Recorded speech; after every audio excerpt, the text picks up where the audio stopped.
Any guesses what we're making? Nothing reminds me of summer more than a fresh, creamy lobster roll. With just a few ingredients, making the perfect lobster roll at home requires the right technique and nothing more.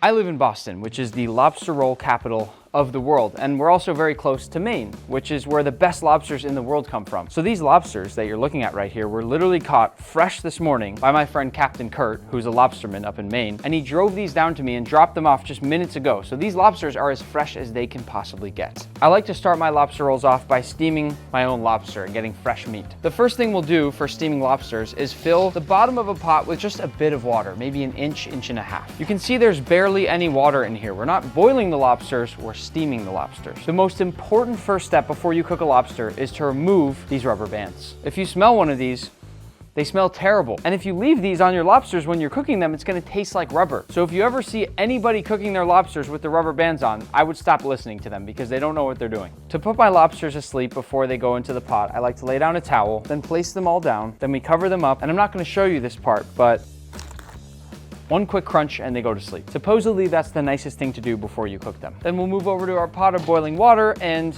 in they go. You don't want to overcrowd your pot, but as long as they all fit, you can place on that lid. These lobsters are about 1.5 pounds, so they're gonna cook for about 10 to 11 minutes, but I'll put a nice lobster steaming time chart here on the screen for any of you who are gonna steam your own lobsters. Once these are done, check to make sure your lobsters are fully red all the way around. If you happen to find any large dark spots, it may mean you need to cook just a little bit longer. Immediately place all your lobsters into a bowl to halt the cooking process, and then it's time to open them all up. I removed the tail and the claws. Believe it or not, my favorite thing in the whole lobster is actually drinking the juice out of the claw.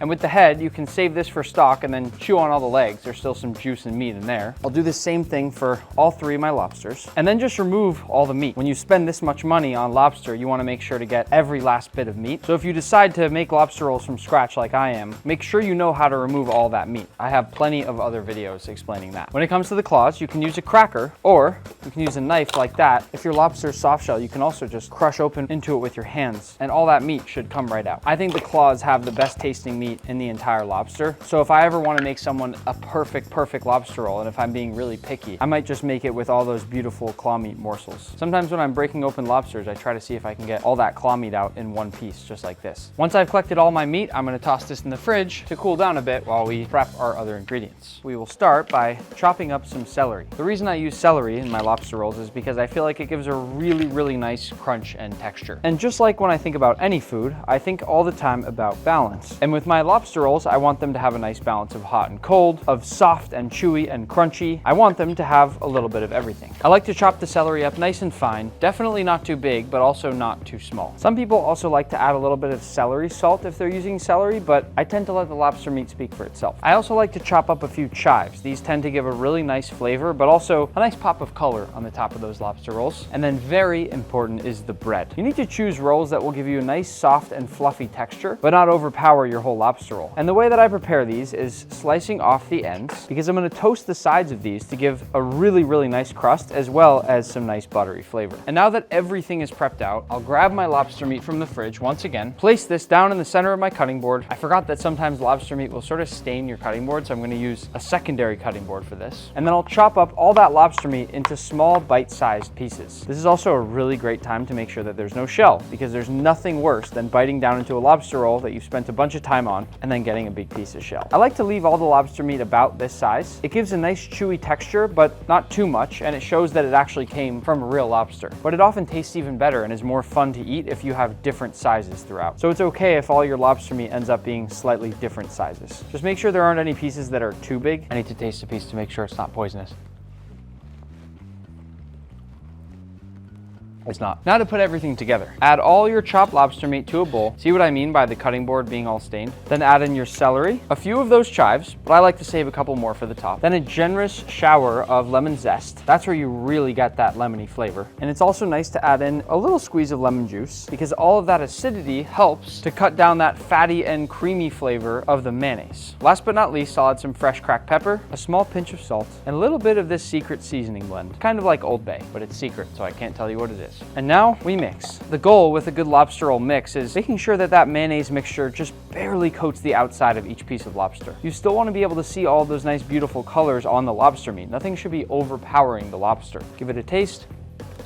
little more lemon zest, tiny bit more secret seasoning, and a little salt should do it. I'll set this back in the fridge one more time while I toast off my buns. For this part, add a generous amount of butter into a pan, just enough that you get a nice good thick layer of butter built up on the bottom, and make sure to fully coat each side of each of your rolls with that butter. Now what's gonna happen as these toast is the inside of each bun is gonna get really fluffy as it captures all that moisture, while the outsides get nice and crispy for some really incredible texture. Get it golden, but not too golden, and constantly move them around as you cook. This is exactly what I'm going for. Do not get too excited about the lobster in the fridge and rush this process. This is a very, very important part of your lobster roll, and if you spent all that time making the filling incredible and then don't give it a good bun to sit in, you're gonna regret it. The longer you toast them, the more delicate they'll become because the inside will get so steamy. These all look perfect. I'm gonna pull these onto a sheet tray and then add some more butter into my pan because my finishing touch for the perfect lobster roll is some brown butter. Cook that butter for just a few seconds, then pour it off once it gets nice and golden brown. Now it's time to plate. Carefully open up your roll, which is gonna be hot and steamy, and if you've done it right, might even burn your fingers as you open it up with all that steam. And pack it generously with all that lobster meat. By the way, this is when you have to work fast. The whole point of these lobster rolls is that contrast between a really hot bun and this cold, creamy meat. To finish it off, I'll add a nice foamy drizzle of that brown butter that we just made.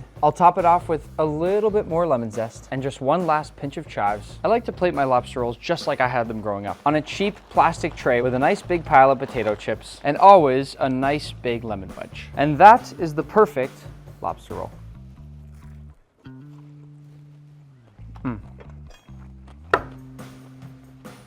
Nobody touched that, that's mine.